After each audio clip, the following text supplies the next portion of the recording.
அனைவருக்கும் வணக்கம்.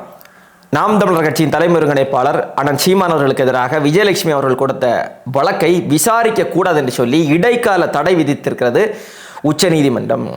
இது எதிர்பார்க்கப்பட்ட ஒன்றுதான், நாம் எதிர்பார்த்ததுதான். ஏற்கனவே நாம் தொடர்ந்து பேசி வரக்கூடிய செய்தி இதுதான்.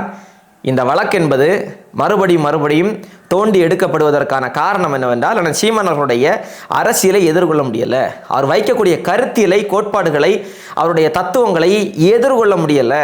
நாம் தமிழர் கட்சியினுடைய வளர்ச்சியை எதிர்கொள்ள முடியாத காரணத்தால் வேறு எந்த வழியிலும் நாம் தமிழர் கட்சியை வீழ்த்த முடியாது என்கிற இடத்திற்கு சென்ற இவர்கள் எப்படியாவது இந்த வழக்கை வைத்து வீழ்த்தி விடலாம் என்று சொல்லி இந்த வழக்கை கையில் எடுத்தார்கள் என்று நாம் தொடர்ந்து பேசி வரக்கூடிய கருத்துக்களை எல்லாம் சரிதான் என்று சொல்லக்கூடிய அளவுக்கு அமைந்திருக்கிறது உச்சநீதிமன்றத்துடைய இந்த உத்தரவு. திராவிட கூட்டத்திற்கு மிகப்பெரிய ஒரு செருப்படியை இந்த உச்சநீதிமன்றத்துடைய உத்தரவு கொடுத்திருக்கிறது.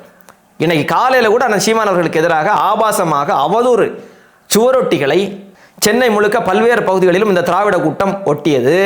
இனி ஒட்டுங்க, இப்போ ஒட்டணும்.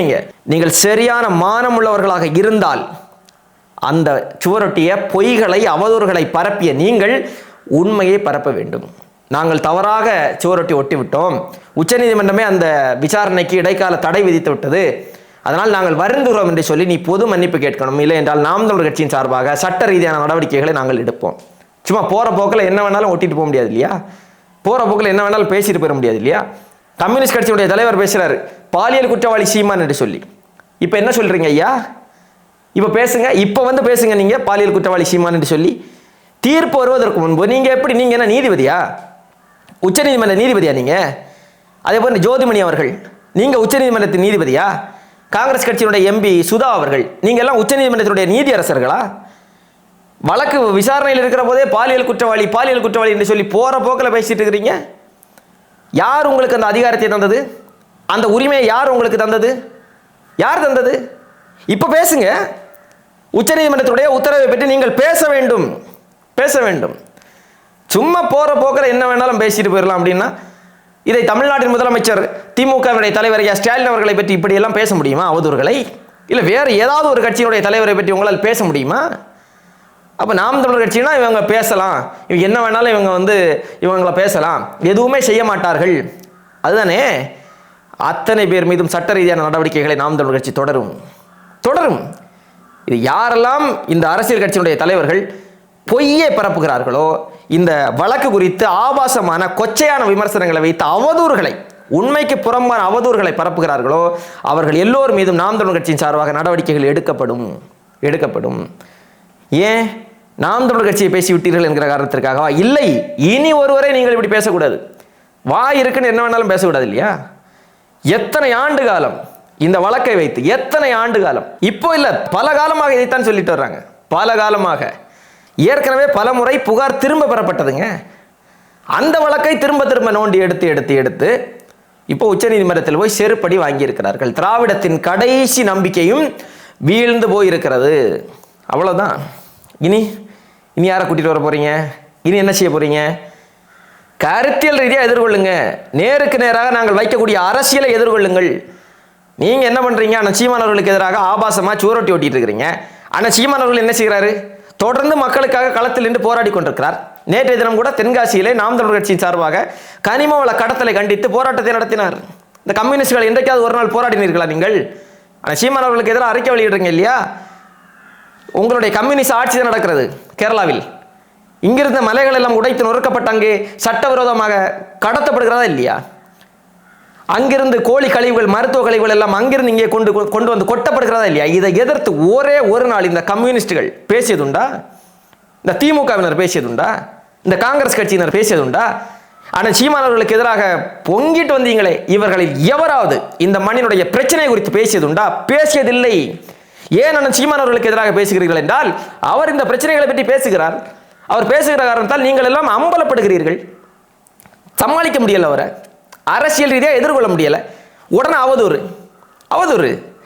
ஏதாவது ஒரு விமர்சனத்தை இவர்கள் கருத்தியல் ரீதியாக, சித்தாந்தத்தின் ரீதியாக, பிரச்சனைகளின் அடிப்படையில் வைத்தார்களா? பார்த்ததுண்டா? ஒரு 10 ஆண்டுகளுக்கு மேலா எதை கேட்டாலும், என்ன பிரச்சனையை பேசினாலும் விஜயலட்சுமி அவ்வளவு உங்களுக்கு விஜயலட்சுமி அவர்கள் மீது அக்கறைன்னா நீங்கள் அவர் சார்பாக வழக்கு தொடருங்கள் உச்சநீதிமன்றத்தில். சந்திப்போம். சும்மா சமூக வலைதளங்களில் பேசிட்டு என்ன வேணாலும் பேசிட்டு போயிடலாம்லாம் இருக்க முடியாது. இப்போ உச்சநீதிமன்றம் எதிர்தரப்புக்கு நோட்டீஸ் அனுப்ப போகிறது, அவர்களுடைய விளக்கத்தை கேட்க போகிறது. கொடுக்கட்டு, ஆதாரம் இருக்கிறது என்றெல்லாம் சொன்னார்கள் இல்லையா, ஆதாரத்தை கொடுக்கட்டு. உச்சநீதிமன்றத்தில் நம்ம வந்து பார்ப்போம். இந்த வழக்கின் அடிப்படையில் தான் கடந்த சில நாட்களாகவே அண்ணன் சீமான் அவர்களை அவ்வளவு கொச்சைப்படுத்தி, அவ்வளவு ஆபாசமாக, அவ்வளவு மோசமாக பேசி, ஒரு கிட்டத்தட்ட அவரை வந்து ஒரு நீதிமன்றம் ஏதோ தீர்ப்பு சொல்லிவிட்டது போன்று குற்றவாளி கூண்டில் நிறுத்தினார்கள் இவர்கள் எல்லோருமே.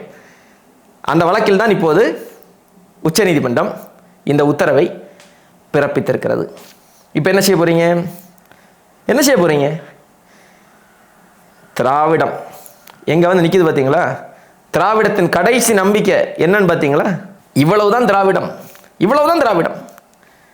இனி இப்போ மண்டை குழம்பி போயிருப்பாங்க. ஐயையோ, இருந்த ஒரே நம்பிக்கையும் போய்விட்டதே, என்ன செய்வது என்று தெரியாமல் திணறிக் கொண்டிருக்கிறார்கள். முதல்ல இதில் இன்னொரு செய்தியை நம்ம வந்து தெளிவுபடுத்தணும்.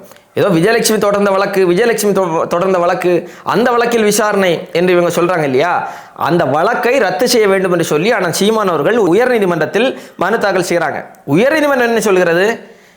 அந்த வழக்கை வந்து இதை ரத்து செய்ய முடியாது, 12 வார காலத்திற்குள் அந்த வழக்கினுடைய விசாரணையை முடித்து அறிக்கை தாக்கல் செய்ய வேண்டும் என்று சொல்லி, இதை எதிர்த்து தான் அண்ணன் சீமான் அவர்கள் உச்சநீதிமன்றத்தில் மனு தாக்கல் செய்கிறாங்க. நம்ம தான் போனோம், அவர்கள் போல நாம் தான் இந்த வழக்கே ஒரு பொய் வழக்கு, அரசியல் காரணங்களுக்காக இது தொடுக்கப்பட்டிருக்கக்கூடிய வழக்கு என்று சொல்லி நாம் தான் வழக்கே தொடுத்தோம். நம்ம மேல தவறு இருந்ததெல்லாம் நம்ம எதுக்கு போய் வழக்கு தொடுக்க போகிறோம்? அந்த அடிப்படை புரிதல் கூட இல்லாமல் இது ஏதோ விஜயலட்சுமி தொடர்ந்த வழக்கில் தான் உயர்நீதிமன்றம் விசாரணை வந்து நடத்த வேண்டும் என்று சொன்னது போன்று நாம் தொடர்ந்த வழக்கு, அதில் உயர்நீதிமன்றத்தினுடைய அந்த உத்தரவை எதிர்த்து இப்போ மேல்முறையீடு செஞ்சோம் உச்சநீதிமன்றத்தில். அங்கே உச்சநீதிமன்றம் இடைக்கால தடை விதித்திருக்கிறது.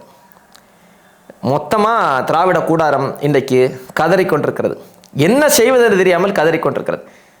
அவர்களுடைய நோக்கம் என்னன்னா, எப்படியாவது இந்த வழக்கை வைத்து சீமானை அசிங்கப்படுத்தி விட வேண்டும். சீமான் ஒரு தவறானவர், அவர் ஒழுக்கமில்லாதவர், அவரை நம்பாதீர்கள் என்று சொல்லி அவருடைய பெயரை அசிங்கப்படுத்த வேண்டும் என்பதற்காகத்தான் இவ்வளவு வேலைகளையும் செய்தார்கள். நீங்க பாருங்க, ஒவ்வொரு முறையும் விஜயலட்சுமி அவர்கள் ஒரு வீடியோ, சின்னதாக ஒரு 2 நிமிஷம் வீடியோ பேசி வெளியிட்டா உடனே வந்துருங்க. தமிழ்நாட்டுடைய முதன்மையான காட்சி ஊடகங்களில், முதன்மையான அச்சு ஊடகங்களில் உடனே வெளியிட்டுருவாங்க. எவ்வளவோ மக்கள் பிரச்சனைகளை எல்லாம் எத்தனையோ பேர் பேசுகிறார்கள் நாட்டில், அதெல்லாம் வெளியிட மாட்டாங்க. நாமே எத்தனை பிரச்சனைகளை பேசுகிறோம், வெளியிடுகிறார்களா? ஆனால் சீமான் அவர்கள் பேசாத பிரச்சனைகளா? அத்தனை பிரச்சனைகளுக்கும் ஆனால் சீமான் அவர்கள் குரல் கொடுப்பார். அதெல்லாம் போட மாட்டாங்க.